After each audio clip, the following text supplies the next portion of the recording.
Hello everyone, ay happy Sunday sa inyong lahat.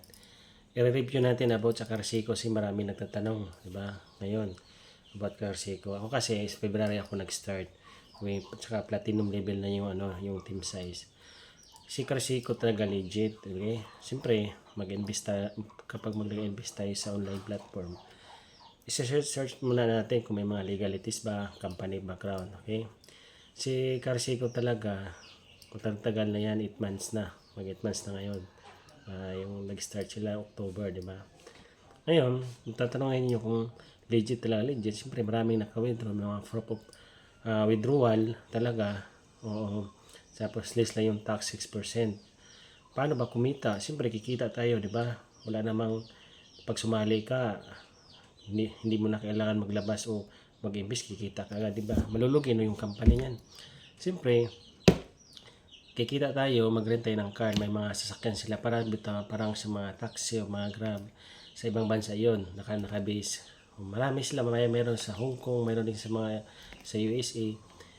Every time kasi may pasahero yan, sasakay, magbabayad yan. Yung 70% kasi mapunta sa atin. Tapos yung 30% mapunta sa kanila. Siyempre mag-rent tayo, di ba? Halagang 500. Mag-rent tayo halagang 500 sa loob, na yan, isang buwan na yan. 30 days. Ang everyday profit niyan is 26 pesos. Okay, 26. Ang niyan, yung profit niyan every 12 midnight yung magka-credit. Okay, magre-reset yan. Tapos isang buwan yan, umabot siya ng 780 pesos, di ba? O sa 500. Tapos may everyday check-in ka pa, di ba? Saan ka pa yan? Kung may makuha kang 5 to 15 pesos, pag-iipunin mo yun sa isang buwan, umabot naman 250 pesos.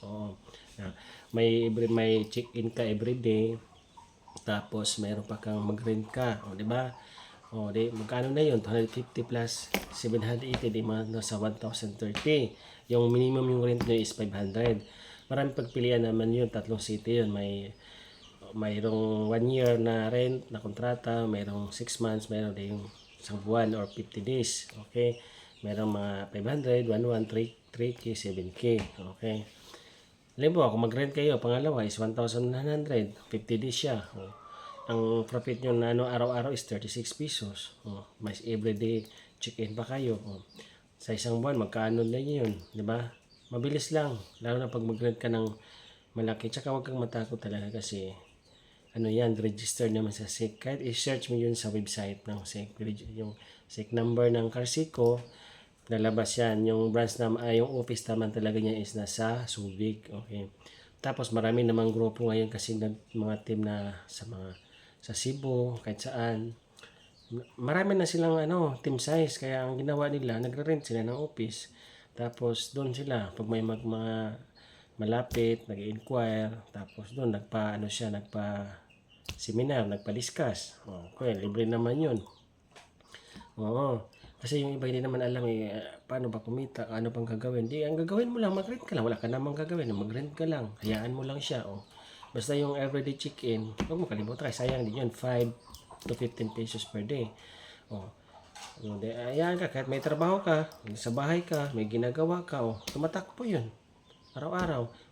Sa loob ng 5 araw, isang linggo, mayroon kang income, mag-withdraw mo na siya, mayroon kang hihintay na withdrawal. Di ba? Yun yung kagandahan. Tsaka, yung mga makikita nyo yung mga rewards na nakakuha ng member ng Carsico, sila kasi kung tinatrabaho talaga nila. Halimbawa, maraming nagre-rent, maraming nag-invite sila, nag-share sila sa mga kakilala, kaibigan nga ito, maganda tong pagkakitaan, maganda tong extra income, maganda tong investment. Kaya yung iba, kursunada, gustong-gusto nila. Kaya yung iba, dumadami yung team size nila. Kaya pag dumadami yung team size, siyempre yung Carsico company magbibigay ng rewards. Pag ma-reach mo yung bronze level, silver, platinum, gold, platinum, diamond, sapphire, yan. Magbibigay sila. Libre na yun. Free delivery na yun. Kahit saan pa ka, kahit Mindanao pa ka, kahit Luzon pa ka, ibibigay yan ng Carsico. Di ba? Nag-rent ka. Tapos may gift pa makakuha.